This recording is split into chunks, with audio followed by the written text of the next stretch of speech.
Hello everyone, welcome back to JK exam cracker. और हमने अपनी एमसीक्यू सीरीज स्टार्ट की थी बायोलॉजी की, जो हम कंटिन्यू करेंगे। देखो, जो पहले मैंने 5 लेक्चर्स डाले हैं वो मैंने प्रेफर किया था कि वो न्यूट्रिशन पे थे। ठीक है, न्यूट्रिशन के जितने भी एमसीक्यूज हो सकते थे उसके लिए मैंने आपको वो सारे एमसीक्यूज दिए थे। वो 5 लेक्चर्स में रिकॉर्ड हुए हैं। होप आपने देखे होंगे और आपको पसंद आए होंगे। उसके अलावा अब मैं जो एक इम्पॉर्टेंट टॉपिक जिससे बहुत ज़्यादा क्वेश्चन आते हैं एग्जाम में, मतलब 1 या 2 क्वेश्चन उससे आता ही आता है, तो वो है हेल्थ एंड डिजीजेस। ठीक है, तो इसके रिलेटेड हमने एमसीक्यू सीरीज तैयार की है जिसके हम एमसीक्यूज करेंगे। ठीक है, तो जिसने भी मॉक टेस्ट ज्वाइन करने हैं वो हमारी ऐप डाउनलोड कर सकते हैं और वहाँ पर ज्वाइन कर सकते हैं। और इसके रिलेटेड कोई भी क्वेरी अगर आपको हो तो आप यहाँ पर इन नंबर्स पर कॉल कर सकते हैं। ठीक है, तो आज हम स्टार्ट करेंगे हेल्थ एंड डिजीजेस से अपने क्वेश्चन। पहला क्वेश्चन यहाँ पर एंजाइम से रिलेटेड है। ठीक है, तो एंजाइम्स क्या होते हैं, यहाँ पर बोला कि एंजाइम्स आर मेनली। ठीक है, एंजाइम्स क्या होते हैं?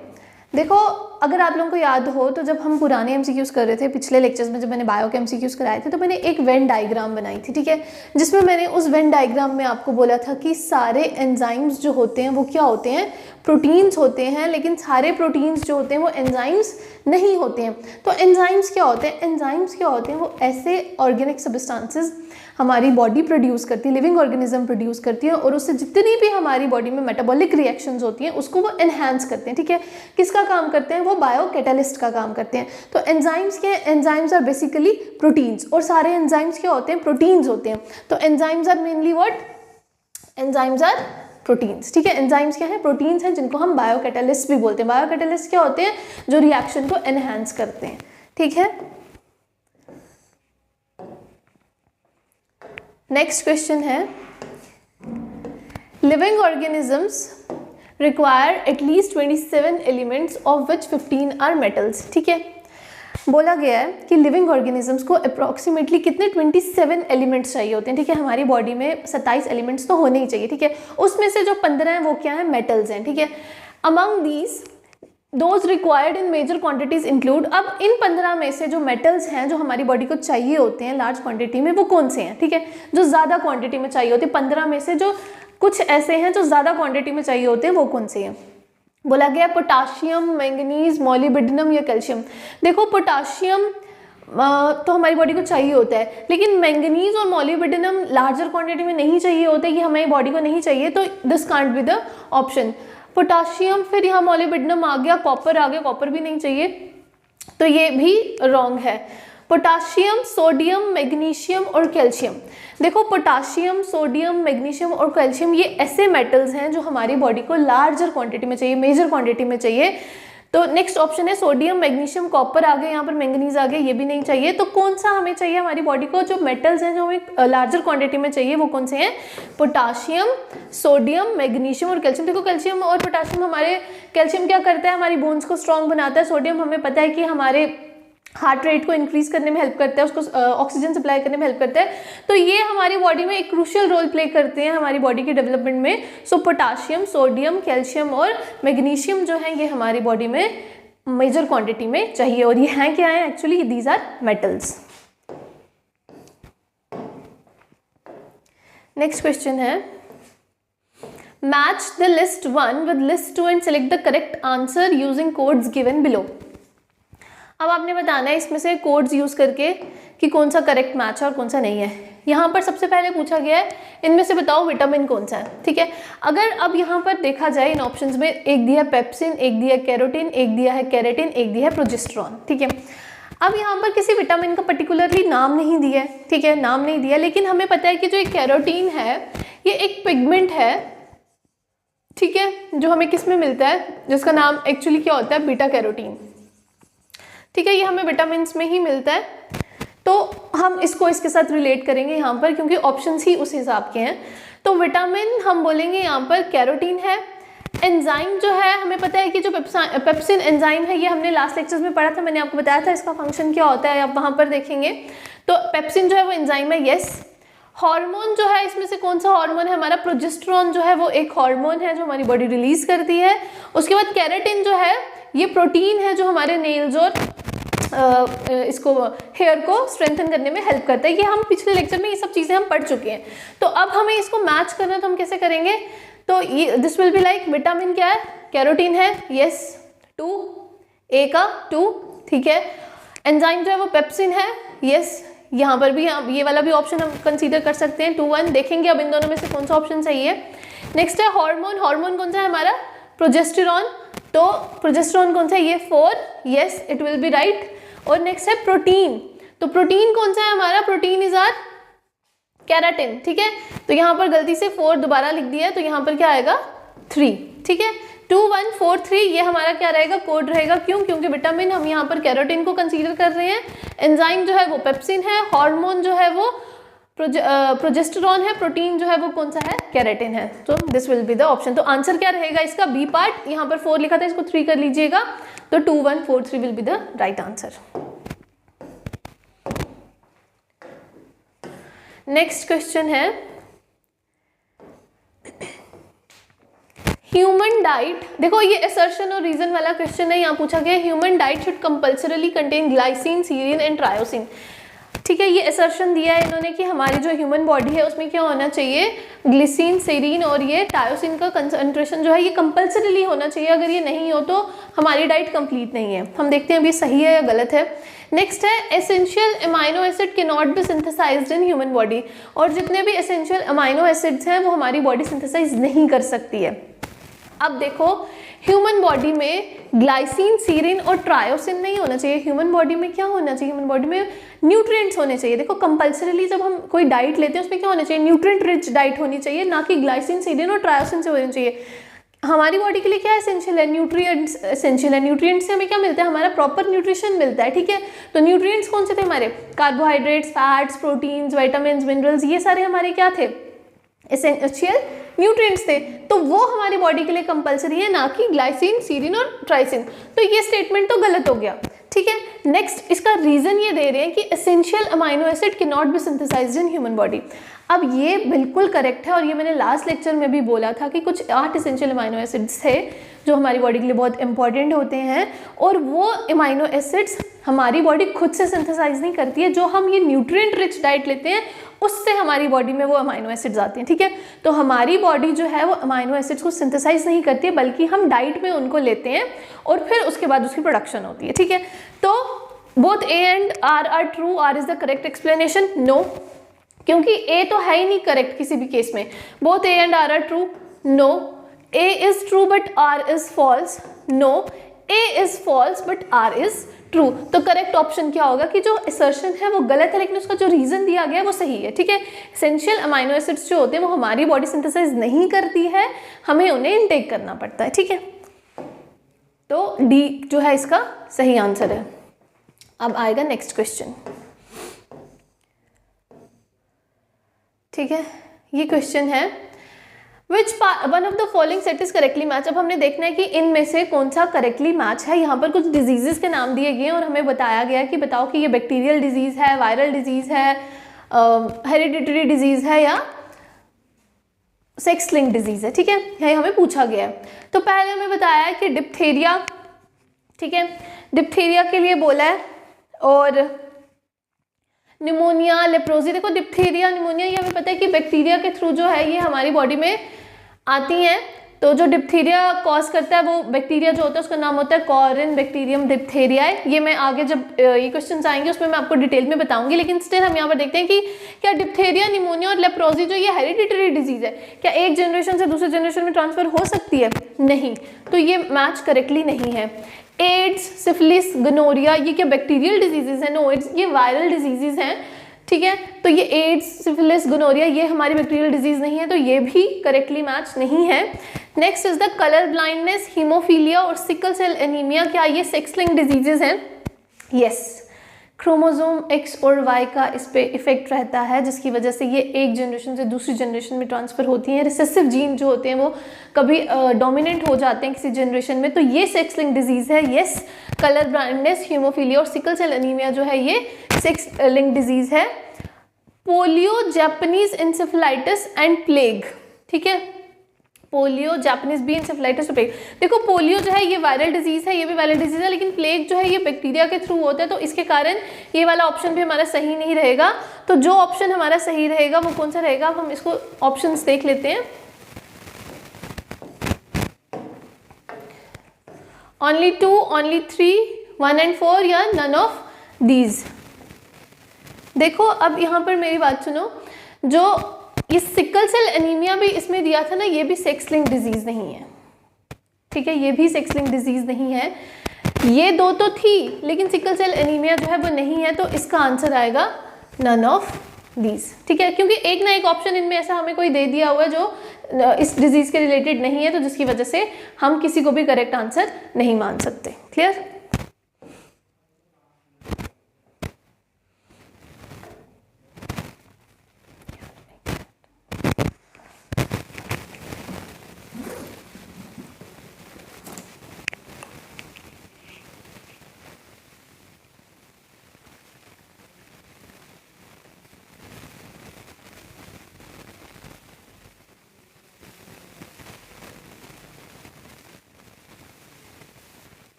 Now the next question is,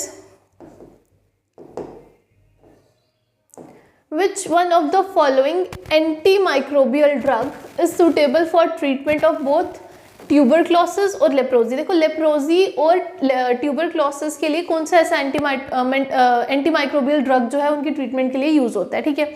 तो यहाँ पर हमें ऑप्शन दिया, क्या आइसोनाइजिड है, पी अमाइनो सैलिसिलिक एसिड है, स्ट्रेप्टोमाइसिन है या राइफेम्पिसिन है। देखो आइसोनाइजिड जो है ये टीबी के लिए यूज होता है, सिर्फ टीबी, ये सिर्फ टीबी के लिए यूज होता है, लेप्रोजी के लिए नहीं यूज हो सकता।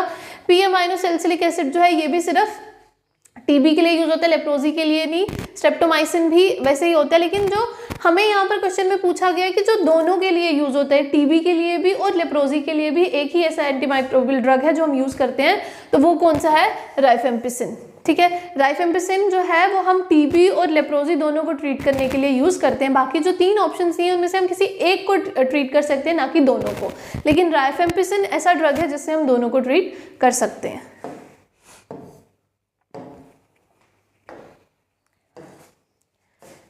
नेक्स्ट क्वेश्चन है एंडोस्कोपी, यहाँ पर बीच में एन होगा, एंडोस्कोपी है। A technique used to explore the stomach or other inner parts of the body is based on the phenomena of, ठीक है।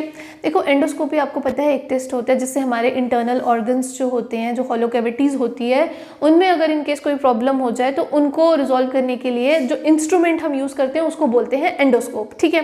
तो वो एंडोस्कोप जो होता है वो ह्यूमन बॉडी के अंदर डाला जाता है और जितने भी ऑर्गन्स होते हैं तो उसको डिटेक्ट किया जाता है। लेकिन उस एंडोस्कोप जो हमारी बॉडी के अंदर जो मतलब डाला जाता है वो किस फिनोमिना पे बेस है? तो वो एक फिजिक्स का फिनोमिना है, वो ऑप्टिकल फिनोमिना जिसको बोलते हैं, उसके ऊपर बेस है। तो उनमें से हमें ऑप्शन दिए कि आप वो टोटल इंटरनल रिफ्लेक्शन के बेसिस पर है, इंटरफेरेंस के बेसिस पर है, डिफ्रैक्शन के या पोलराइजेशन के, ठीक है। अब देखो टोटल इंटरनल रिफ्लेक्शन क्या होती है? ये एक ऐसा ऑप्टिकल फिनोमिना है जब एक रे ऑफ लाइट जो होती है, मतलब लाइट जो है जब एक मीडियम को स्ट्राइक करेगी तो उसका एंगल जो होगा नॉर्मल के कंपैरिजन बड़ा होगा और उससे हम देख सकते हैं। तो ये जो एंडोस्कोपी का फिनोमिना है वो किससे रिलेटेड है? वो टोटल इंटरनल रिफ्लेक्शन से ही रिलेटेड है, यही इसका करेक्ट आंसर है। बाकी ऑप्शंस भी मैं आपको एक्सप्लेन करती हूँ, लेकिन टोटल इंटरनल रिफ्लेक्शन जो है ये ऑप्टिकल फिनोमिना है, क्योंकि जो एंडोस्कोप होता है हमने देखा कि ये लाइट इल्यूमिनेशन के थ्रू होता है। तो ये क्या करता है कि एंडोस्कोप में बहुत सारे ऑप्टिकल फाइबर्स लगे होते हैं, ठीक है। तो वो लाइट इल्यूमिनेट करते हैं। जो जब हम एंडोस्कोप को एक ह्यूमन बॉडी के अंदर डालते हैं तो वो जितने भी ऑर्गन्स होते हैं जिनको हम बाहर किसी टेस्ट के थ्रू नहीं देख पाते, उसमें वो क्लियरली दिख जाते हैं। तो ये क्या है? एक ऑप्टिकल फिनोमिना। तो एंडोस्कोपी किस फिनोमिना पे बेस्ड है? टोटल इंटरनल रिफ्लेक्शन के, ठीक है, टोटल इंटरनल रिफ्लेक्शन के। अब इंटरफेरेंस ऑफ लाइट यहाँ पर पूछा गया, तो इंटरफेरेंस ऑफ लाइट क्या होता है कि दो मीडियम से क्या होती है, लाइट आती है, वो एक जगह पर स्ट्राइक करते हैं, उसके बाद उसकी डिस्ट्रीब्यूशन होती है। तो यहाँ पर एंडोस्कोपी में ऐसा कुछ नहीं है। क्यों? क्योंकि हमें जो अंदर के ऑर्गन्स देखने हैं तो उसमें हमें लाइट इल्यूमिनेटिंग फैक्टर चाहिए, यानी ऑप्टिकल फाइबर्स चाहिए, तो इंटरफेरेंस का कोई नहीं रहेगा इसमें रोल। डिफ्रैक्शन का क्या होता है? डिफ्रैक्शन क्या है? Spreading of waves around obstacles. Waves जो है ऑब्स्टेकल्स के अराउंड जब वो स्प्रेड करना शुरू होती है उसको डिफ्रैक्शन बोलते हैं। तो एंडोस्कोपी में इसका भी कोई रोल नहीं है। तो पोलराइजेशन क्या है?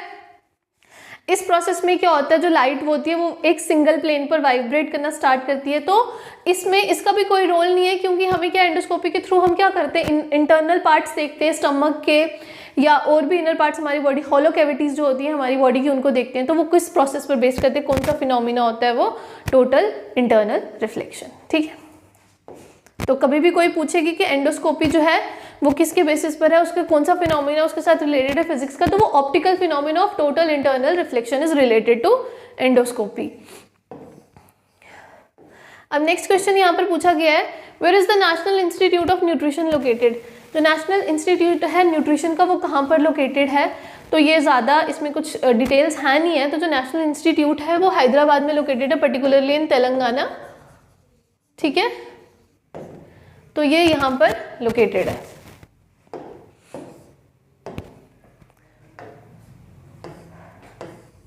Lathyrism is caused by excessive consumption of. ठीक है, अब ये लेथेरिज्म क्या होता है। ठीक है, लेथेरिज्म एक ऐसी कंडीशन होती है जहाँ पर हमारी बॉडी में डीजेनरेटिव चेंजेस स्पाइनल कॉर्ड में आना शुरू हो जाती हैं। ठीक है, डीजेनरेटिव चेंजेस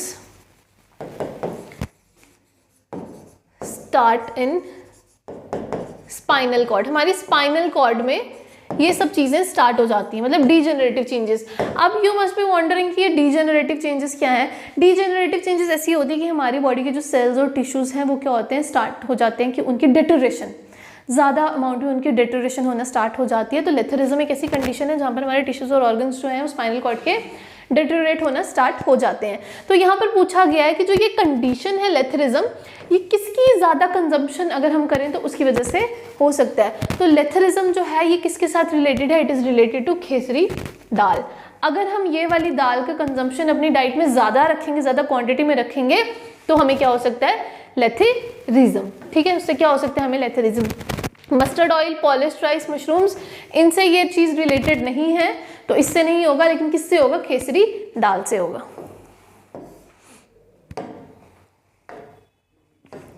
नेक्स्ट क्वेश्चन है, मैच द लिस्ट, यानी कि यहां पर हमें डिजीज पूछी है with list two type of diseases. ठीक है, and select the correct answer using codes given below. अब हमें यहाँ पर इसका कोड भी पूछा गया है, तो इसको मैं थोड़ा सा ऊपर कर लेती हूँ। क्वेश्चन हमने देख लिया है, हमने देखना है कि कौन सी डिजीज किसके कारण हुई है। देखो हीमोफीलिया जो है, ठीक है, जो हीमोफीलिया है वो क्या है हमारा, it is a genetic disease. क्या है ये, जेनेटिक डिजीज है, यानी एक जनरेशन से दूसरी जनरेशन में क्या करती है, ट्रांसफर करती है। तो हीमोफीलिया जो है it is a genetic disease, तो ये क्या आ जाएगा, ए। ठीक है, जो डायबिटीज है ये किसके रिलेटेड है, क्या ये डेफिशिएंसी डिजीज है, जेनेटिक डिजीज है, हार्मोनल डिसऑर्डर या फंगल इन्फेक्शन है। तो डायबिटीज हमें पता है कि ये हार्मोनल डिसऑर्डर है, क्यों, क्योंकि इसमें इंसुलिन हार्मोन जो होते हैं उसकी प्रोडक्शन जो होती है वो स्लो हो जाती है। तो जो डायबिटीज है वो हार्मोनल डिसऑर्डर है। रिकेट्स हमने बहुत बारी पढ़ लिया, rickets is caused due to the deficiency of vitamin D. तो ये किसकी वजह से होती है, ये डेफिशिएंसी डिजीज है, ये आ गया हमारा सी। और नेक्स्ट है रिंगवॉर्म। रिंगवॉर्म क्या है, ये हमारी फंगल इन्फेक्शन है। ठीक है, रिंगवॉर्म क्या है, फंगल इन्फेक्शन है। तो इसका आंसर क्या आएगा, ए का 2 जेनेटिक डिजीज, यानी 2 यहाँ पर है, ऊपर भी है, ए और बी दोनों में है। लेट्स सी क्या होता है। नेक्स्ट है डायबिटीज। डायबिटीज हमारा हार्मोनल डिसऑर्डर है, तो बी का क्या आएगा, 3, यहाँ पर भी है 3। अब हम देखते हैं ए और बी में से कौन सा सही है। नेक्स्ट है रिकेट्स। रिकेट्स क्या है, हमारी डेफिशिएंसी डिजीज है, तो यहाँ पर अब हमारा ऑप्शन चेंज होगा, क्योंकि यहाँ पर 1 दिया है और रिंगवॉर्म जो है हमारी फंगल इन्फेक्शन है, तो यहाँ पर 4 दिया। तो हमारा कौन सा ऑप्शन सही रहेगा, B option will be the correct answer. ठीक है, क्यों, क्योंकि हीमोफीलिया जो है वो जेनेटिक डिजीज है, डायबिटीज जो है वो हार्मोनल डिसऑर्डर है, रिकेट्स जो है वो डेफिशिएंसी डिजीज है, रिंगवॉर्म जो है वो फंगल इन्फेक्शन है। ठीक है, next, metastasis is the process by which, यहाँ पर अब हमें इस क्वेश्चन में पूछा गया कि मेटास्टेसिस एक ऐसा प्रोसेस है जिससे क्या होता है। देखो मेटास्टेसिस जो होता है वो हमेशा कैंसरस सेल से रिलेटेड होता है। मेटास्टेसिस एक ऐसा प्रोसेस होता है जिसमें जो बीमारी जो स्टार्ट हुई है वो एक ऑर्गन से दूसरे ऑर्गन में क्या करती जाती है, ट्रांसफर होती जाती है। ठीक है, तो मतलब जितने भी हमारे पार्ट्स हैं, हमारे ह्यूमन ऑर्गन हैं, उनको इफेक्ट करती जाती है। तो मेटास्टेसिस क्या मतलब, स्प्रेडिंग प्रोसेस हो गया, एक स्प्रेडिंग फिनोमिना हो गया कि इसमें बीमारी जो है ये स्प्रेड करती जाएगी। और जो मेटास्टेसिस का फिनोमिना है ये किसके रिलेटेड है, कैंसर से रिलेटेड है। तो इसमें क्या है, अब हम ऑप्शन देखते हैं, फिर हम ऑप्शन के हिसाब से देखेंगे कि what is the correct answer. Cell जो है वो डिवाइड करते हैं rapidly under the influence of drugs. अगर हम ड्रग्स ले रहे हैं यानी कि जो मेडिसिन ले रहे हैं, मेडिकेशन पर हैं, उसके अंदर जो है हमारे सेल रैपिडली डिवाइड कर रहे हैं, नहीं ऐसा नहीं होता। मेटास्टेसिस मैंने आपको पहले ही बता दिया कि क्या प्रोसेस है। Cancer cell spread through the blood और lymphatic system to other site और ऑर्गन्स। यस, ब्लड के थ्रू और लिम्फेटिक सिस्टम के थ्रू ये क्या करते हैं, एक ऑर्गन से दूसरे ऑर्गन में ट्रांसफर होते रहते हैं। और कौन से cells, cancerous cells which are cancer causing, तो वो ट्रांसफर होते रहते हैं। यही मेटास्टेसिस का प्रोसेस है। ठीक है, मैंने आपको पहले ही बताया, तो ये आंसर करेक्ट है। नेक्स्ट ऑप्शन है the chromosome in cell nuclei are attached to the spindle before moving to the, देखो इसमें क्रोमोसोम का कोई रोल नहीं है। Cancer cells are successfully inhibited to divide any further, इनको इनहिबिट किया जाता है। देखो इनहिबिट नहीं किया जाता है, हमें मेटास्टेसिस पूछा जा रहा है। तो मेटास्टेसिस एक ऐसा प्रोसेस है जब कैंसरस सेल्स जो होते हैं वो स्प्रेड करना स्टार्ट हो जाते हैं बॉडी में, उस प्रोसेस को मेटास्टेसिस बोला जाता है। तो करेक्ट ऑप्शन इसका क्या होगा कि cancer cell spread through the blood और lymphatic system to the other site और ऑर्गन्स। ठीक है, अब हम पढ़ेंगे next option. Consider the following conditions of a sick human body. बहुत ऐसे हल्का सा क्वेश्चन है ये।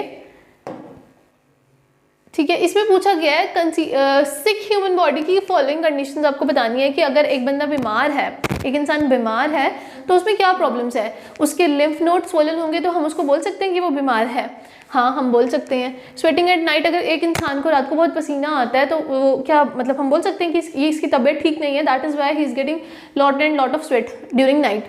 हाँ, ये भी हो सकता है। अगर किसी इंसान की मेमोरी लॉस हो रही होती है तो क्या हम उसको भी बोल सकते हैं कि इसको बीमारी यानी वो बीमार है, हाँ बोलेंगे। और जब आपका वेट लॉस जो है एक्सेस क्वांटिटी में हो रहा होता है तो उसको भी हम बोल सकते हैं बीमार है, यानी कोई ना कोई तो प्रॉब्लम होगी जिसकी वजह से ये सारी चीज़ें हो रही हैं। तो अब हमें बताना है कि इनमें से एड्स का सिस्टम कौन सा है। ठीक है, सिक ह्यूमन बॉडी है, इसमें से हमें किसका बताना है कि एड का सिम्टम कौन सा है। हम किस बीमारी की पर्टिकुलरली यहाँ पर बात करें, एड्स की।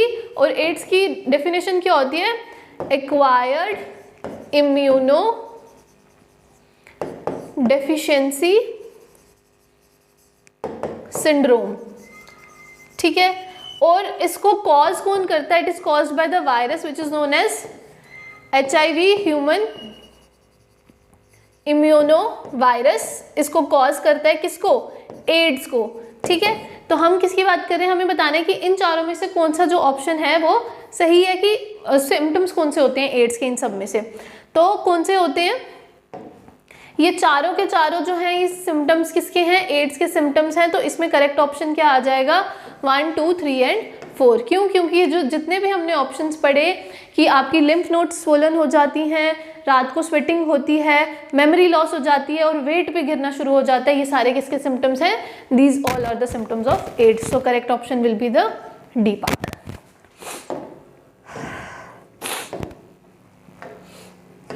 नेक्स्ट क्वेश्चन है, the nutritional deficiency condition that need to be given top priority for remedial action in India today is।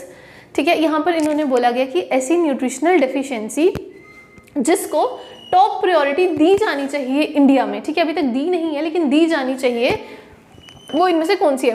देखो स्कर्वी, रिकेट्स, पेलेग्रा, ज़ीरोफ्थेल्मिया, ये सारी चीज़ें मैंने आपको पहले भी पढ़ाई हैं कि कौन सी विटामिन की डेफिशिएंसी से कौन सी डिजीज़ हो रही है। ये सारी डेफिशिएंसी डिजीजेज हैं। अब हमें ऊपर क्वेश्चन में न्यूट्रिशनल डेफिशिएंसी बोला है तो हमें पता है कि ये सारी डेफिशिएंसी डिजीजेज हैं। स्कर्वी जो है वो विटामिन सी की डेफिशिएंसी से होता है, रिकेट्स जो है विटामिन डी की डेफिशिएंसी से होता है, ज़ीरोफ्थेल्मिया जो है विटामिन ए की डेफिशिएंसी से होता है, पेलेग्रा जो है वो नायासिन की डेफिशिएंसी से होता है यानी कि विटामिन B3 की डेफिशिएंसी से होता है। तो कौन सी न्यूट्रिशनल डेफिशिएंसी, देखो पेलेग्रा, स्कर्वी, रिकेट्स ये बड़ी सारी कॉमन सी डिजीजेज हैं जिनके बारे में सबको पता होता है और हमें पता है कि इनको ध्यान देने के लिए बहुत सारे जो हैं वो प्रोसेसेस चल रहे हैं, ठीक है इनके ऊपर ध्यान दिया जा रहा है। लेकिन ज़ीरोफ्थेल्मिया एक ऐसी कंडीशन है जिसके ऊपर नहीं ध्यान दिया जा रहा है, ठीक है। अगर आपको याद हो तो लास्ट लेक्चर में मैंने आपको बताया था ज़ीरोफ्थेल्मिया और बाइट स्पॉट, दो चीज़ें बताई थी। बाइट स्पॉट के बारे में भी बताया था कि ड्राई फोमी पैचेस बनने शुरू हो जाते हैं, और ज़ीरोफ्थेल्मिया में भी क्या होता है कि हमारा आई डिसऑर्डर है जिस विटामिन ए की डेफिशिएंसी की वजह से होता है। तो हमारे यहाँ इंडिया में जिस न्यूट्रिशनल डेफिशिएंसी को ज़्यादा आज के टाइम पर दी जानी चाहिए तवज्जो, वो कौन सा है, xerophthalmia. So the correct option will be the xerophthalmia, ठीक है। क्यों, क्योंकि इसकी तरफ बहुत कम लोगों का ध्यान जाता है और बहुत सारे कम लोगों को पता है कि ये ज़ीरोफ्थेल्मिया कंडीशन है भी क्या है, ठीक है। ये हम लास्ट लेक्चर में डिस्कस कर चुके हैं, वहाँ जाकर देख सकते हो।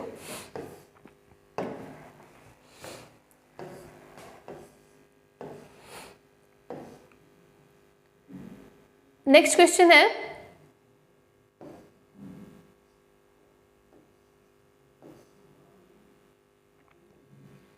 Consider the following statements. ठीक है, ये थोड़ा क्वेश्चन ऊपर छुप गया है। फॉलोइंग स्टेटमेंट्स को कंसीडर करना है आपने। Dengue is a protozoan disease, ठीक है, ट्रांसमिटेड बाय मॉस्किटो। डेंगू जो है वो एक प्रोटोजोन डिजीज है जो मॉस्किटो ट्रांसमिट करता है। क्या ये ऑप्शन सही है? हमें यहाँ पर करेक्ट पूछा है आगे। नेक्स्ट है, retro orbital pain is not a symptom of dengue. वो कह रहे हैं कि रेट्रो ऑर्बिटल पेन यानी कि हमारे जो ये आई पार्ट होता है, ये मतलब हेड वाला पार्ट होता है पोर्शन, यहाँ इसके पीछे जो होती है वो बहुत डीप पेन होती है, बड़ी ज़्यादा गंदी वाली पेन होती है, तो वो सिम्टम नहीं है हमारे डेंगू का। Skin rash and bleeding from nose and gums are some of the symptoms of dengue. कह रहे हैं कि स्किन रैश और ब्लीडिंग जो होती है नोज से, गम से, ये कुछ सिम्टम्स हैं डेंगू के। अब देखो हमें पूछा गया है इनमें से हमें बताना है कि कौन सा ऑप्शन करेक्ट है। अब सबसे पहले देखो, जो डेंगू है इसको ब्रेक बोन फीवर भी बोला जाता है। ठीक है, इसको क्या बोला जाता है? Break bone fever. अभी पिछले दिनों यहाँ पर बहुत कॉमन हो चुका था। उसके बाद बोला गया कि ये प्रोटोजोन डिजीज है। नहीं, ये प्रोटोजोन डिजीज नहीं है, ये वायरल डिजीज होती है। हाँ, लेकिन इसका जो वेक्टर है वो मॉस्किटो है। इसका जो वेक्टर है यानी कि जो स्प्रेड करता है वो मॉस्किटो है, लेकिन ये प्रोटोजोन डिजीज नहीं है। तो ये ऑप्शन क्या हो गया? गलत हो गया। ठीक है, नेक्स्ट बोल रहा है कि retro orbital pain is not a symptom of dengue. मैंने आपको बोला कि हमारे हेड वाले पोर्शन में आंख के साथ रिलेटेड यहाँ पर बहुत एक्सट्रीम पेन होती है, तो वो बोल रहा है कि ये इसका सिम्टम नहीं है, लेकिन ये इसका सिम्टम है। जब डेंगू होता है किसी इंसान को तो रेट्रो ऑर्बिटल पेन होती है, बहुत ज़्यादा एक्सट्रीम होती है। तो ये वाला ऑप्शन भी क्या हो गया? गलत हो गया। अगर यहाँ पर बोला होता इज अ सिम्टम तो ये आंसर सही होता, लेकिन यहाँ पर नॉट बोला है तो ये गलत ऑप्शन हो जाएगा। और नेक्स्ट यहाँ पर बोला है स्किन रैश और bleeding from nose and gums. Skin rash हो जाती है, ब्लीडिंग होती है। देखो एक्सट्रीम केसेस में जब हो जाता है डेंगू तो उनको ये वाले ऑप्शन मतलब ये वाले सिम्टम्स भी आते हैं, तो ये वाला ऑप्शन जो है ये करेक्ट है। तो अकॉर्डिंग टू द क्वेश्चन जो ऑप्शन हमारा सही है वो कौन सा है? 3 ओनली, बाकी 2 जो है वो गलत है। ठीक है,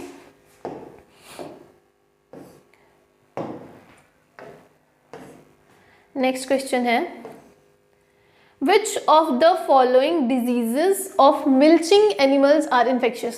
देखो यहाँ पर infectious से रिलेटेड पूछा गया है, तो infectious यानी कि मतलब वायरल इन्फेक्शन के लिए बोला गया है। यहाँ पर आपको बताना है कि कौन सा वायरल इन्फेक्शन है और कौन सी मतलब यहाँ पर इन्फेक्शियस पूछा तो आपको वायरल इन्फेक्शन के लिए पूछा गया है। और मिल्चिंग एनिमल्स वो होते हैं जो हमें क्या देते हैं? दूध प्रोवाइड करते हैं। ठीक है, विच प्रोवाइड मिल्क। तो पहला है foot and mouth disease, anthrax, black quarter और काउपॉक्स। अब बताओ कि कौन सी जो है इसमें से जो है इन्फेक्शियस डिजीज है। देखो जो फुट एंड माउथ डिजीज है ये एक वायरस कॉज करता है। ठीक है, वो एंटीरो वायरस फैमिली को बिलोंग करता है। कौन सा? फुट एंड माउथ डिजीज का वायरस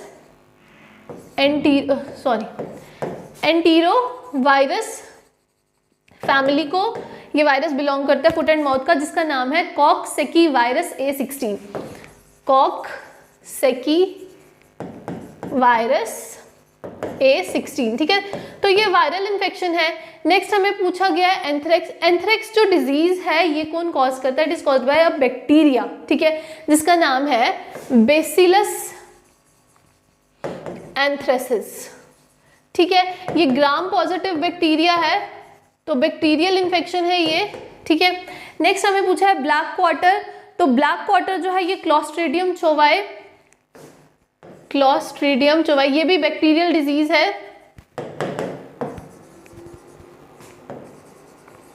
ठीक है, ये भी ग्राम पॉजिटिव बैक्टीरिया है जो इसको कॉज कर रहा है। ठीक है, तो एंथ्रेक्स और ब्लैक क्वार्टर क्या है? ये बैक्टीरियल इन्फेक्शंस है, these are not viral infections. तो अकॉर्डिंग टू द क्वेश्चन हमें वायरल इन्फेक्शन की बात की गई है। और जो काउपॉक्स है ये क्या है? ये भी एक viral infection which is caused by the orthopoxy virus. ठीक है, ऑर्थोपॉक्सी वायरस इसको क्या कर रहा है? कॉज कर रहा है। तो हमें पूछा है कि बताओ कि अब इनमें से कौन सा कोड सही है। ठीक है, 1, 2 and 3, 2, 3 and 4, 1 and 4, 1, 2, 3 and 4। देखो हमने देखा कि वायरल इन्फेक्शन इनमें से कौन सी है? एक तो फुट एंड माउथ डिजीज है, दूसरी कौन सी है? काउपॉक्स है। तो इसका करेक्ट ऑप्शन क्या होगा? 1 and 4। ठीक है,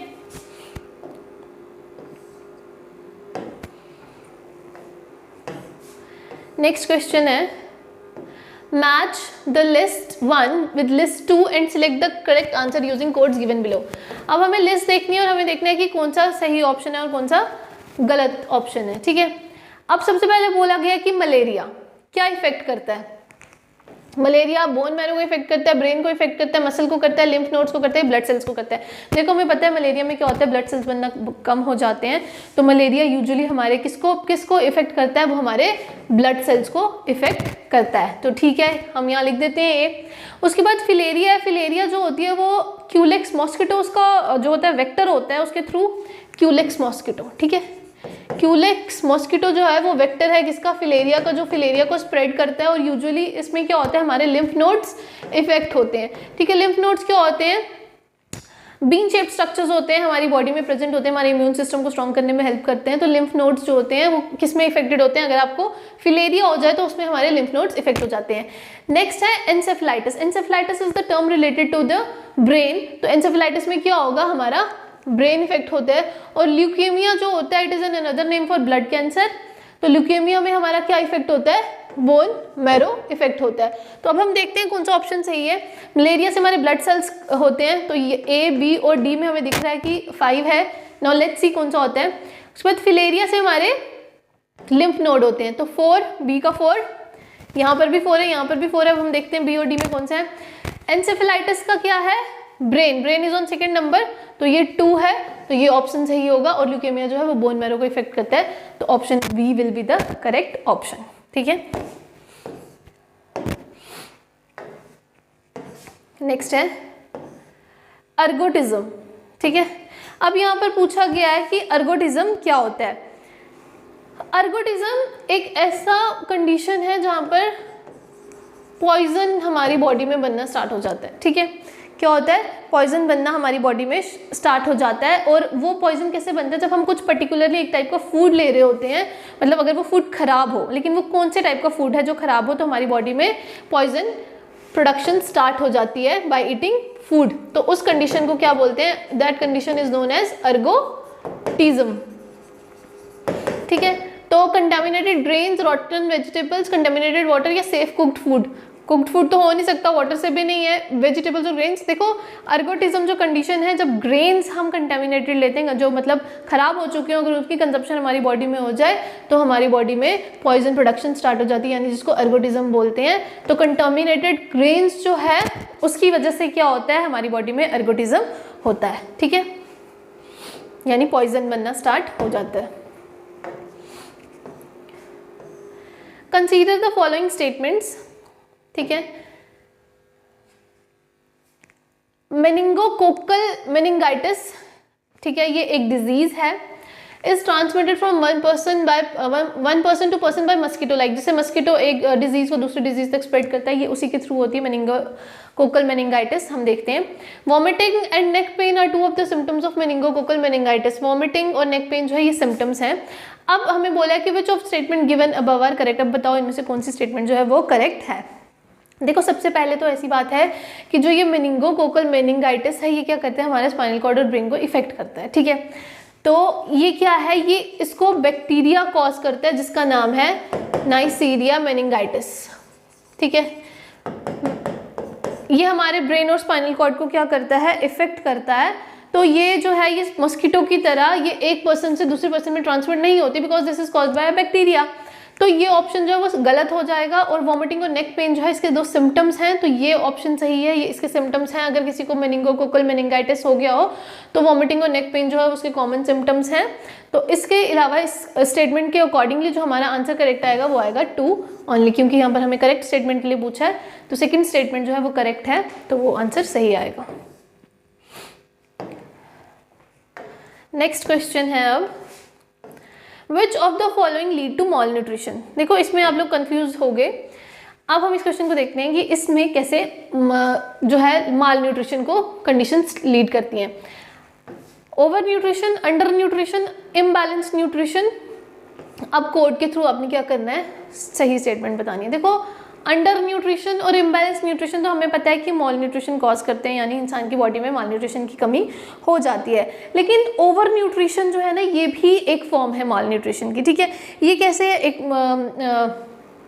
फॉर्म है मॉल न्यूट्रिशन की, क्योंकि इसमें क्या होता है, हम एक्सेस क्वांटिटी में न्यूट्रिएंट्स लेते हैं, जो अगर हम एक्सेस क्वांटिटी में भी न्यूट्रिएंट्स ले लेंगे तो हमारे जो बॉडी है उसमें क्या होगा, बॉडी फैट्स जो है वो एक्यूमुलेट होना स्टार्ट हो जाएंगे और हमारी हेल्थ जो है वो इम्प्रॉपर हो जाएगी, यानी हम जो है हेल्दी रहने के अलावा अनहेल्दी होना शुरू हो जाएंगे, तो जिसकी वजह से क्या होगा, हम बीमार पड़ जाएंगे और माल न्यूट्रिशन का एक वो रीज़न बन जाएगा। तो ओवर न्यूट्रिशन जो है वो भी एक फॉर्म है किसकी, माल न्यूट्रिशन की। अंडर न्यूट्रिशन और इम्बैलेंस न्यूट्रिशन तो है ही है। तो अब इसके अकॉर्डिंगली हमारा आंसर क्या आएगा, 1, 2 and 3। क्यों? क्योंकि माल न्यूट्रिशन, ओवर न्यूट्रिशन भी माल न्यूट्रिशन का एक कॉज है जिसकी वजह से माल न्यूट्रिशन होती है। ठीक है, तो over nutrition, under nutrition, imbalance nutrition, तीनों की वजह से माल न्यूट्रिशन होती है। देखो, अगर ओवर न्यूट्रिशन करेंगे, एक्सेसिव क्वांटिटी में न्यूट्रिएंट्स लेंगे, फैट्स एक्यूमुलेट होना स्टार्ट हो जाते हैं और हमारी हेल्थ खराब हो जाती है। तो हेल्थ खराब हो जाएगी तो आप बीमार हो जाओगे, तो that is also cause of malnutrition. ठीक है, नेक्स्ट है fat present below the skin surface in our body. मैंने आपको बोला था कि हमारी बॉडी के हमारी जो स्किन है, यानी जिसको हम डर्मिस बोलते हैं, उसके नीचे एक फैट स्टोरिंग टिश्यू होता है जिसको एडिपोस टिश्यू बोलते हैं। ठीक है, लास्ट लेक्चर में मैंने आपको बताया था ये fat present below the skin surface in our body act as a barrier against, और वो किसके अगेंस्ट बैरियर करता है, यानी क्या प्रोटेक्ट करता है कि हमारी बॉडी से क्या लॉस नहीं हो। क्या वो loss of heat from body, मतलब हमारी बॉडी से जो एक्सेस अमाउंट ऑफ हीट जो है उसको लॉस होने से बचाता है, loss of essential body fluid, loss of salt from body, entry of harmful micro organisms from the environment. तो जो फैट होता है ये क्या करता है, हमारी बॉडी से एक्सेस क्वांटिटी में फैट लॉस होने, हीट लॉस होने से बचाता है। तो इसका ऑप्शन क्या आएगा, loss of heat from body. ठीक है, एसेंशियल बॉडी फ्लूइड्स जो है वो इसकी वजह से नहीं होते, फैट्स नहीं उसको स्टोर करते, सॉल्ट जो है इससे भी नहीं होता। तो किससे, मतलब क्या करते हैं, फैट किस में हेल्प करते हैं कि वो हमारी बॉडी से, ठीक है, हीट लॉस नहीं होने देते, उसके अगेंस्ट एक बैरियर एक्ट करता है कि जो हमारी बॉडी से एक्सेस क्वांटिटी में हीट निकलनी होती है उसको नहीं निकलने देता है। ठीक है, कौन नहीं निकलने देता है, फैट नहीं निकलने देता है हमारी बॉडी से। The major component of honey is, मैंने आपको लास्ट टाइम भी बताया था, ये एक क्वेश्चन हमने पहले भी पढ़ा था कि हनी में जो होता है क्या होता है, फ्रूट शुगर। ठीक है, फ्रूट शुगर होती है और इस फ्रूट शुगर को ही हम क्या बोलते हैं, फ्रुक्टोज बोलते हैं, और ये सबसे ज़्यादा क्या होती है, मीठी होती है। तो जो मेजर कंपोनेंट है हनी का वो क्या है, फ्रुक्टोज। ठीक है, क्या है, फ्रुक्टोज। नेक्स्ट क्वेश्चन है Which one of the following statements regarding starch and cellulose is not correct? अब आपको बताना है कि स्टार्च और सेलुलोज के अकॉर्डिंगली यहाँ पर ऐसी कौन सी स्टेटमेंट है जो करेक्ट नहीं है। इसमें बोला है, देखो नहीं पूछा है, करेक्ट नहीं है, तो वो बताना है हमें। Both of them are of plant origin, क्या ये दोनों प्लांट ओरिजिन है या एनिमल से भी ओरिजिनेट होते हैं? नहीं, स्टार्च और सेलुलोज दोनों जो है वो किससे आते हैं, प्लांट से आती है। स्टेटमेंट सही है, लेकिन हमें क्वेश्चन में गलत स्टेटमेंट के लिए पूछा गया कि कौन सी सही नहीं है, तो हमें वो बतानी है। नेक्स्ट हमें पूछा गया both of them are polymer, ये भी करेक्ट है, स्टार्च और सेलुलोज दोनों क्या होते हैं, ये पॉलीमर्स होते हैं। नेक्स्ट है both of them give colour with iodine, क्या दोनों जो है ये कलर देते हैं आयोडीन के साथ, हम देखेंगे इसको। नेक्स्ट है both of them are made up of glucose molecules, जो बोथ ऑफ देम है वो किससे बने हैं, ग्लूकोज मॉलिक्यूल से बने हैं। ये तीनों स्टेटमेंट सही हैं। जो सही स्टेटमेंट नहीं है वो ये है कि ये दोनों, मतलब स्टार्च और सेलुलोज क्या करते हैं, आयोडीन के साथ जब रिएक्ट करते हैं तो ये क्या देते हैं, कलर देते हैं। नहीं, देखो एक आयोडीन टेस्ट होता है, ठीक है, क्या होता है, आयोडीन टेस्ट होता है, वो हम इसलिए करते हैं कि उसमें हम डिटेक्ट कर सकें कि उसमें कार्बोहाइड्रेट्स की प्रेजेंस है या नहीं है। ठीक है, उसमें कार्बोहाइड्रेट्स की प्रेजेंस है या नहीं है, और हमें पता है कि स्टार्च और सेलुलोज क्या है, ये हमारे कार्बोहाइड्रेट्स हैं, तो आयोडीन टेस्ट होता है। लेकिन जो आयोडीन टेस्ट होता है अगर हम उसको सेलुलोज के साथ मिक्स करें तो वो कलर नहीं देता है। ठीक है, तो बोथ ऑफ देम के लिए पूछा है, तो ये आयोडीन अगर हम सेलुलोज के साथ करेंगे इसको रिएक्ट, मतलब आयोडीन टेस्ट में, तो सेलुलोज अगर प्रेजेंट होगा तो कलर नहीं आएगा। लेकिन वही आयोडीन टेस्ट अगर हम स्टार्च के साथ करेंगे तो स्टार्च में अगर हम, मतलब हमारे उसमें स्टार्च में आयोडीन प्रेजेंट है, मतलब आयोडीन टेस्ट जब हम करते हैं कि कार्बोहाइड्रेट्स की प्रेजेंस है, तो स्टार्च क्या करता है, ये ना ब्लू ब्लैक कलर में चेंज हो जाता है। ठीक है, किस में चेंज हो जाता है, ब्लू ब्लैक कलर में चेंज हो जाता है। लेकिन सेलुलोज पे इसका कोई इफेक्ट नहीं पड़ता, तो both of them give colour with iodine, तो ये स्टेटमेंट इनकरेक्ट हो जाएगी। क्यों? क्योंकि आयोडीन के साथ सिर्फ स्टार्च कलर देता है, सेलुलोज कलर नहीं देता है। ठीक है, तो ये हमें इसमें पूछा गया कि कौन सी स्टेटमेंट सही नहीं है, तो सी स्टेटमेंट जो है वो सही नहीं है। ठीक है, तो सी ऑप्शन इसका आंसर आएगा।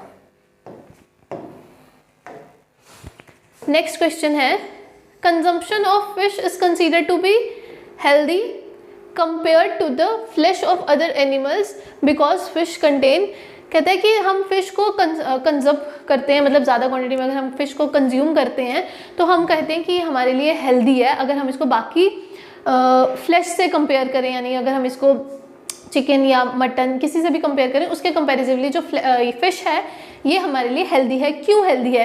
क्या इसमें पॉली अनसैचुरेटेड फैटी एसिड्स होते हैं, सैचुरेटेड फैटी एसिड्स होते हैं, एसेंशियल विटामिन होते हैं, या मोर कार्बोहाइड्रेट एंड प्रोटीन्स होते हैं? तो फिश में क्या होता है, पॉली अनसैचुरेटेड फैटी एसिड्स होते हैं। आपको अगर याद हो मैंने आपको बोला था कि omega 3 and omega 6 fatty acids जो होते हैं ये पॉली अनसैचुरेटेड फैटी एसिड्स होते हैं जो किस में प्रेजेंट होते हैं, फिश में प्रेजेंट होते हैं, और ये हमारी हेल्थ के लिए बहुत अच्छे होते हैं। और जो अनसैचुरेटेड फैटी एसिड्स होते हैं ये किससे बने होते हैं, मोर देन 1 कार्बन मॉलिक्यूल से बने होते हैं, लेकिन सैचुरेटेड फैटी एसिड्स जो होते हैं वो सिंगल कार्बन मॉलिक्यूल से बने, मतलब सिंगल कार्बन बॉन्ड से बने होते हैं। लेकिन जो फिश है उसमें अनसैचुरेटेड फैटी एसिड्स हैं। अनसैचुरेटेड फैटी एसिड्स जो है ओमेगा 3 और ओमेगा 6 हैं जो हमारी हेल्थ के लिए बहुत ज़रूरी है। तो इसका ऑप्शन क्या आएगा, क्यों फिश में क्या होता है, पॉली अनसैचुरेटेड फैटी एसिड्स होते हैं। ठीक है, डिटेल में देखना होगा तो लास्ट लेक्चर में देखना। नेक्स्ट क्वेश्चन है, ये बहुत फैक्चुअल क्वेश्चन है, what is the average fat content in buffalo milk? Average content कितना होता है फैट का बफलो मिल्क में? तो बफलो मिल्क में एवरेज कंटेंट जो होता है फैट का वो कितना होता है, 7.2%। 7.2% ऑफ द फैट कंटेंट जो होता है वो किस में प्रेजेंट होता है, बफलो मिल्क में प्रेजेंट होता है। नेक्स्ट क्वेश्चन है, unsaturated fats are more reactive compared with the saturated fats. इसमें बोला गया है कि जो अनसैचुरेटेड फैट्स होते हैं वो ज़्यादा रिएक्टिव होते हैं अगर हम उनको सैचुरेटेड फैट से कंपेयर करें, ये असर्शन है। और रीजन बोला है कि unsaturated fats have only single bond in the structure. ये मैंने आपको अभी ही ऊपर वाले क्वेश्चन में बताया कि अनसैचुरेटेड फैटी एसिड्स में क्या होता है, मोर देन 1 सिंगल बॉन्ड होता है। ठीक है, मतलब उसमें क्या होता है कि डबल बॉन्ड्स प्रेजेंट होते हैं, यानी डबल बॉन्ड किसके, कार्बन कार्बन में क्या होता है, डबल बॉन्ड प्रेजेंट होते हैं। तो ये किसकी पहचान है, हमारी फैटी एसिड की, अनसैचुरेटेड फैटी एसिड की। तो इसमें क्या है कि एक से ज़्यादा सिंगल बॉन्ड प्रेजेंट होता है, तो ये बात सही है, लेकिन नहीं, इसमें बोला हैव ओनली। ठीक है, तो हमें कि more than single bond present होता है, तो ये स्टेटमेंट इनकरेक्ट है। अनसैचुरेटेड फैट और मोर रिएक्टिव, लेकिन अनसैचुरेटेड फैट्स जो होते हैं वो ज़्यादा रिएक्टिव होते हैं in comparison to saturated fatty acids. तो इसके अकॉर्डिंगली कौन सी स्टेटमेंट हमारी सही आएगी, सी वाली, क्योंकि ए जो है असर्शन जो है वो हमारी सही है, लेकिन जो रीजन है वो क्या है, गलत है। तो क्या ऑप्शन आएगा इसका, C option will be the answer.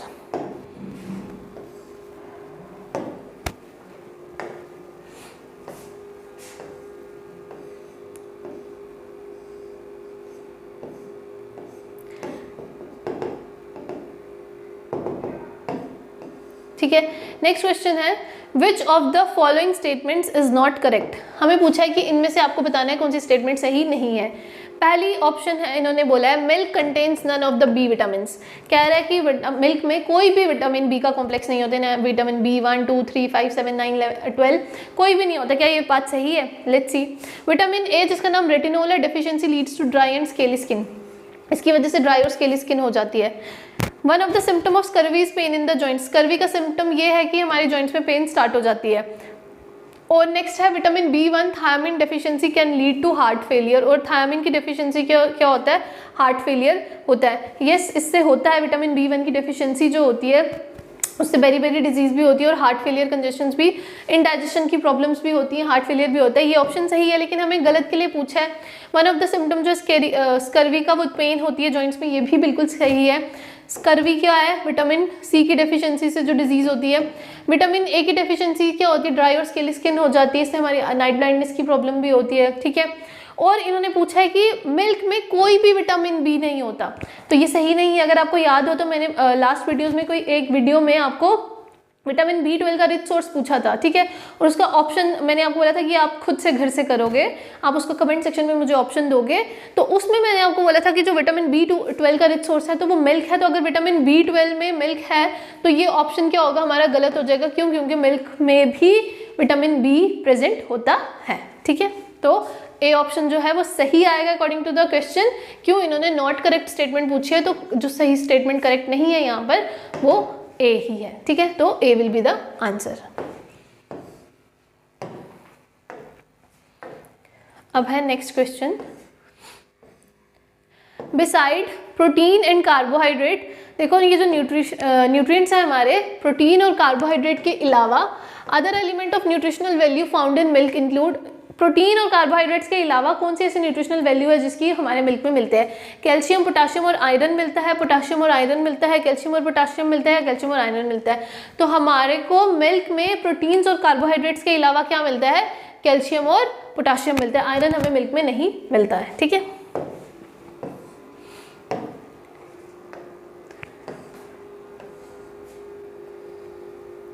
Next question है,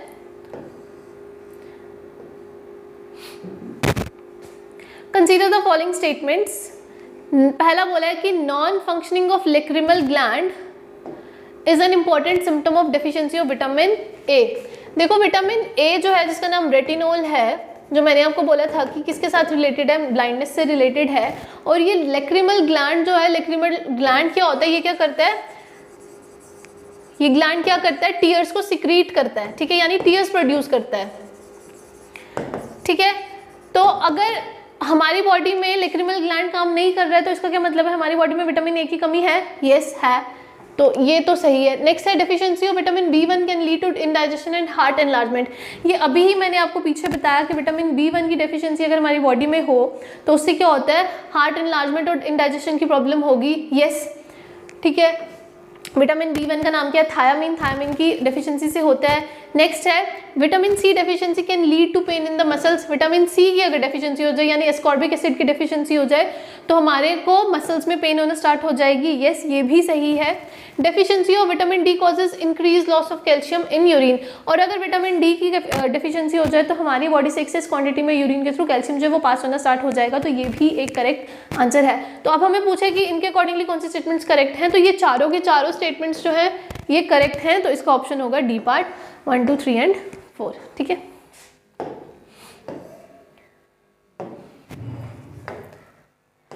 नेक्स्ट क्वेश्चन है, कंसीडर द फॉलोइंग स्टेटमेंट्स।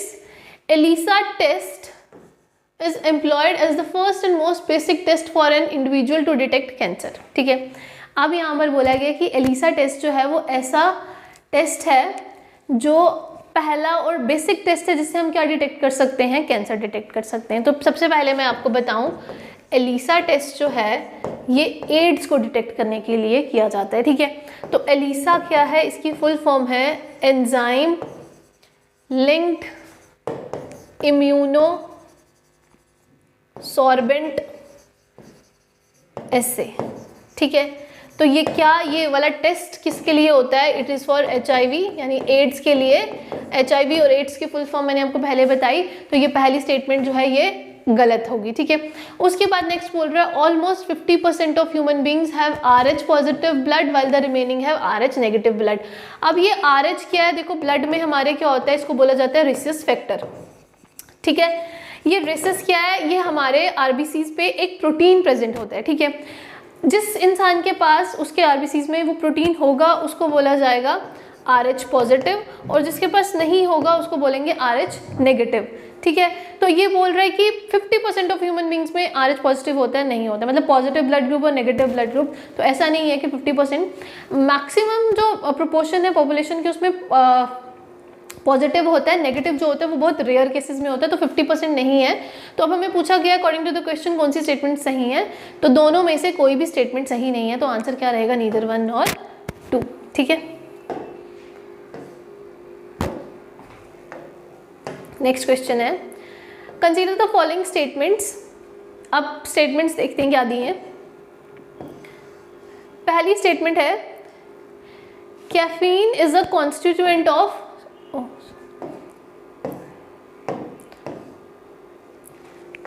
पहली स्टेटमेंट दी है, caffeine is a constituent of T and coffee is a diuretic. ठीक है, क्या बोला, कैफीन जो हमारा कॉन्स्टिट्यूएंट है, हमारे टी और कॉफी में क्या प्रेजेंट होता है, कैफीन प्रेजेंट होता है, तो ये क्या है, डायूरेटिक है। डायूरेटिक का ये मतलब होता है कि एक्सेस क्वांटिटी में यूरिन पास होना स्टार्ट हो जाता है इसकी वजह से। ठीक है, मतलब ज़्यादा प्रोडक्शन होने लगती है यूरिन की बॉडी में, तो कैफीन ऐसा है, येस इट इज़।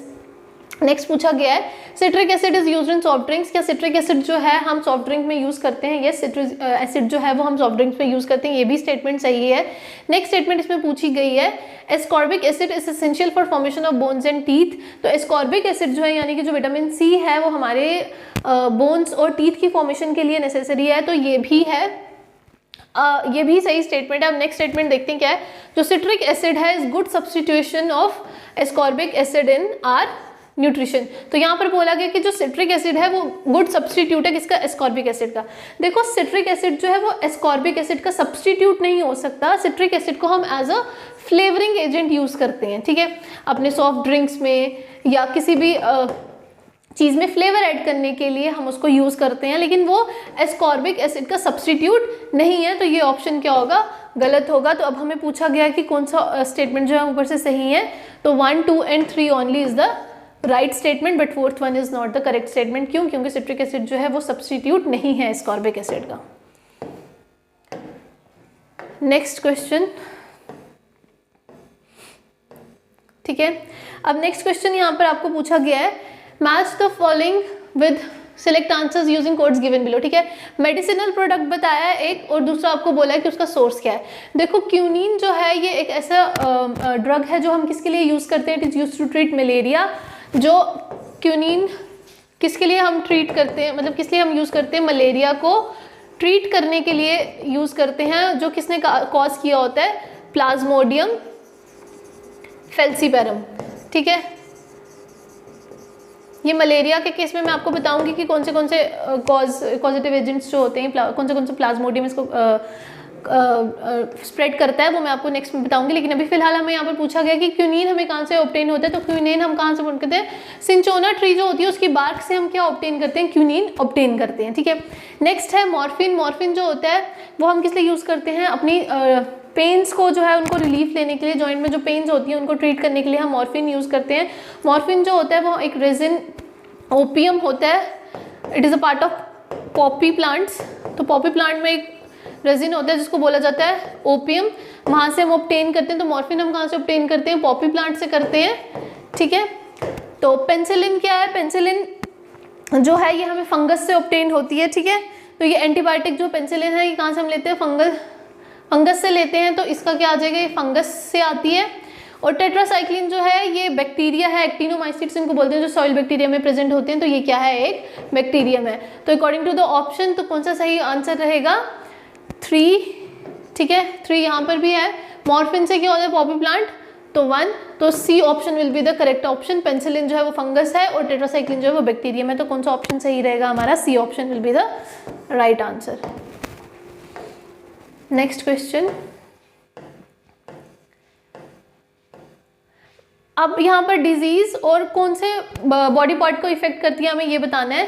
सबसे पहले पूछा गया कि कंजंक्टिवाइटिस, तो कंजंक्टिवाइटिस जो होती है वो हमारी आंख में होती है, जो आई इन्फेक्शन हो जाती है आई बॉल के अराउंड, तो उसको क्या बोला जाता है, कंजंक्टिवाइटिस। तो ये इसी से रिलेटेड है, yes I. Dermatitis is the term related to the skin, तो डर्मेटाइटिस कहाँ पर होती है, स्किन पर होती है। गाउट, गाउट क्या, it is a form of arthritis. ठीक है, जिसको गाउटी आर्थराइटिस बोलते हैं, मतलब जॉइंट्स में जो पेन होती है उस कंडीशन को गाउट बोलते हैं। तो ये किसके रिलेटेड है, it is related to the joints. और मेनिंगाइटिस की हमने पीछे भी पढ़ा कि नाइसेरिया मेनिंगाइटिस, इसको बैक्टीरिया कॉज करता है, ये हमारे स्पाइनल कॉर्ड और ब्रेन को इफेक्ट करती है, तो ये स्पाइनल कॉर्ड को इफेक्ट करती है। तो हमारा इसके अकॉर्डिंगली ऑप्शन कौन सा सही होगा, ठीक है, हाँ ऑप्शन होगा 1, यस 1। फिर डर्मेटाइटिस स्किन, 3 गाउट जो है वो जॉइंट्स को इफेक्ट करता है, और ये बी ऑप्शन जो होगा ये हमारा सही ऑप्शन होगा। Clear? Now next question, which one of the following disease is caused due to presence of excess arsenic in water. अब यहाँ पर पूछा गया कि ऐसी कौन सी डिजीज है जो ज़्यादा क्वांटिटी में आर्सेनिक अगर हमारी पानी में प्रेजेंट हो तो कॉज होता है। देखो, Alzheimer disease, Parkinson disease, skin cancer या इंडाइजेशन।